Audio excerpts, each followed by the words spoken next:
We open on a prison cell where a young man climbs out of his cot. It's day 1 in prison, and he doesn't know why he's here.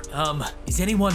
I don't know where this is. I don't know where I am. The young man, blonde, blue-eyed, an overwhelming sense of do-goodness and patriotism surrounding him, calls out to the quiet cell block. Hello, my name is Steve. A voice emerges from another one of the dark cells. Steve? Oh golly, that's funny. I'm Steve too. This Steve reveals himself, resemblant of the first Steve, but a bit huskier and way more nervous. Do you have any idea how we got here? The last thing I remember, I was home in my room at the nervous hospital. I'd really like it if I could go back there, please. Suddenly, a set of doors on the walls clangs open like a flash. Another blonde prisoner, this one sporting a beard and a bandana, sprints toward the door. I don't know who he is, but I don't like him. Please don't let him hurt me. The rebel prisoner leaps into the darkness outside of the prison gate. Death to the warmongers! Skinny Steve peers through the doors, wondering if he and nervous Steve should join the man. We should stay in our cells. If we make too much noise, they might give us the hose. A dog barks and things take a turn for the weirder. The Steves turn to see a dog wearing an orange jumpsuit, given his own cell and everything. Is that a dog?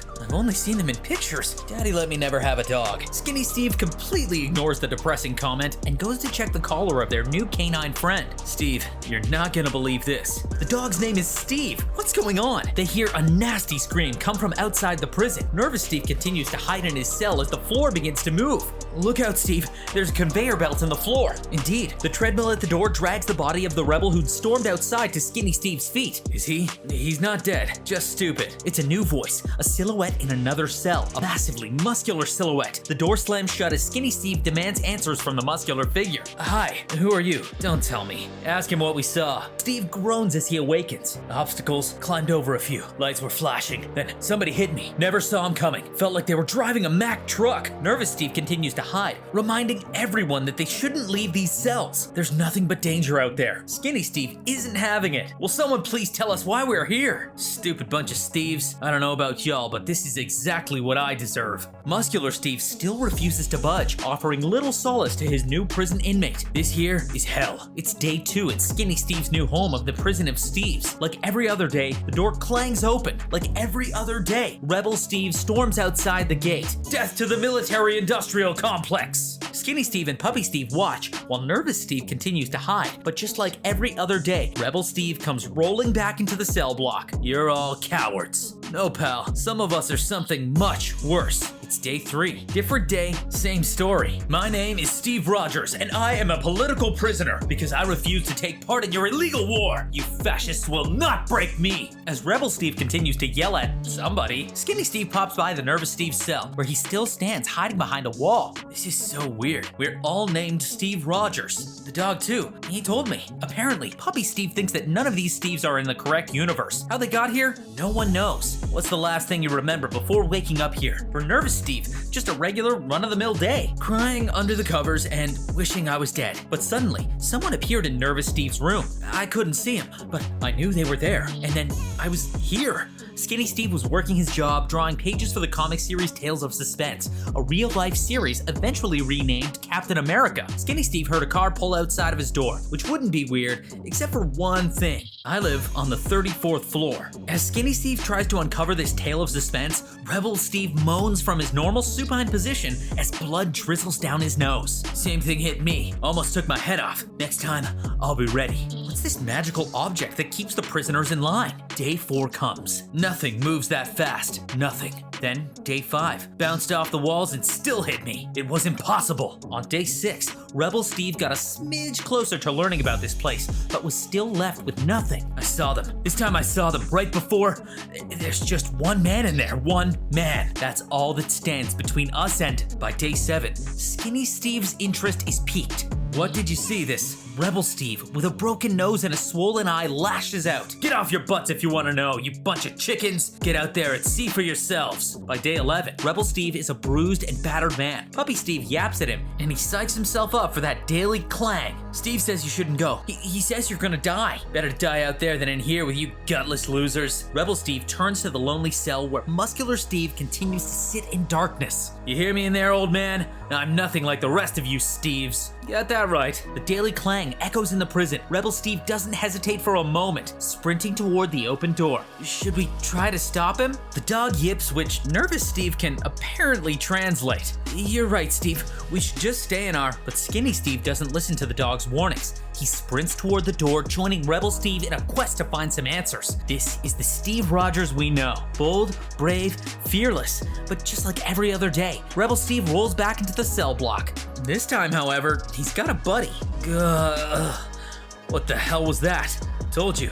You couldn't even see it coming, could you? No, but I did see something. When his soreness subsides, Steve tears the tin off of the food packet and chisels at his cell wall. The next 2 days, Skinny Steve joins Rebel Steve when they hear that clang, and each time, Skinny Steve continues to carve a drawing on the wall. Puppy Steve watching on curiously. I don't know what he's drawing in there, Steve. I think we should just be good Steves and stay in our... Steve? The next morning, there's a third Steve bolting out the door at the sound of the clang. Puppy Steve has joined the fight to escape. By day 16, the trio integrates another couple of classic Steve Rogers traits: strategy and teamwork. Dog goes left, nerd goes right. I take the middle. This time, we'll flank the bastard. No way he can hit all three of us. But once again, the conveyor belt rolls them in a minute later. How did he hit all three of us? The trio of Steves realizes they need to recruit a few more bodies. By day 17, Puppy Steve pleads his case with nervous Steve, resting his paw on Steve's cot. No, you're wrong. I'm not strong. I was never strong enough when Daddy would... Please, leave me alone. The next day, Rebel Steve talks to Muscular Steve. You know something, don't you? You know what's out there. That's what you're afraid of. I got no damn idea what's out there. What I'm afraid of. Muscular Steve taps the side of his head. He's what's in here. After another failure on day 19, the team goes about their usual routine. Rebel Steve works out, Puppy Steve angrily tears apart his cot, and Skinny Steve continues drawing on the wall. But they can't do this alone. You can do this. You're stronger than you think. We all know that. We all see it. I don't understand the how or the why, but I think the dog was right. We're all the same man deep down inside. So that means if we can be strong, then you can too. All Steve Rogers have had hard lives, but nervous Steve might have had the hardest of all of them. But because of that, you could be the strongest Steve of all. On day 20, the Steves assemble, joined for the first time by nervous Steve, inspired by his friend's speech. At the clang of the door, they rush into the unknown to fight for their freedom. But once again, they're sent rolling back on the conveyor belt. You're all a bunch of idiots, playing at being soldiers. For the first time, Muscular Steve steps out of his cell. Not a damn one of you knows what you're doing, but I'll give you this. You Steves got guts, more than most, and maybe guts is enough. Maybe we're more alike than I thought. Standing in the light, Muscular Steve is even more badass than we could have imagined. He sports a flag-painted face, an eye patch, bulging biceps, and claws. Adamantium claws. God help us all. Tell me everything you saw, and I'll tell you how we're gonna get the hell out of here. Finally, all 5 of them are together. They fight and they fail for 12 straight days. On day 33, the clang rings, sending them into action as a team. For the first time in this story, we see the outside. Barbed wire lines a concrete gate as lights blare down. They avoid the obstacles, spiked weapons, and flying metal balls. At this point, they know how to avoid them, but there's still one thing they haven't figured out how to overcome. This is it.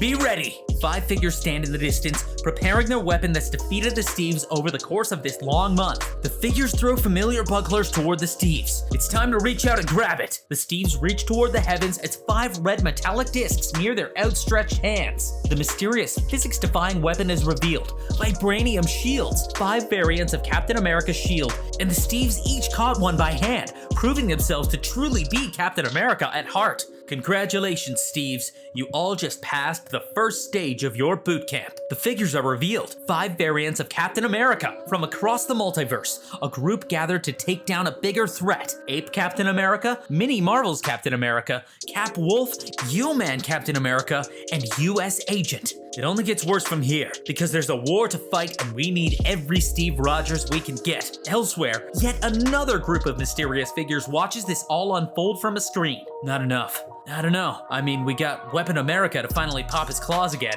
That's not nothing. We'll need more. It's the Multiversal Avengers, Ghost Rider, Deathlock, and Earth 818 Tony Stark, aka Ant-Man. Then let's hit the road, Deathlock. Who else you got? There's another Steve on Earth 49978 who's never lifted his shield, but just got caught in a gamma bomb explosion. Oh, that's a Steve we definitely need to meet. Fire it up, Robbie. Finally, we see the scratching Skinny Steve was making in his cell. A note saying Steve Rogers was here, 33 ticks to count the days, and a shield. We got an army to build.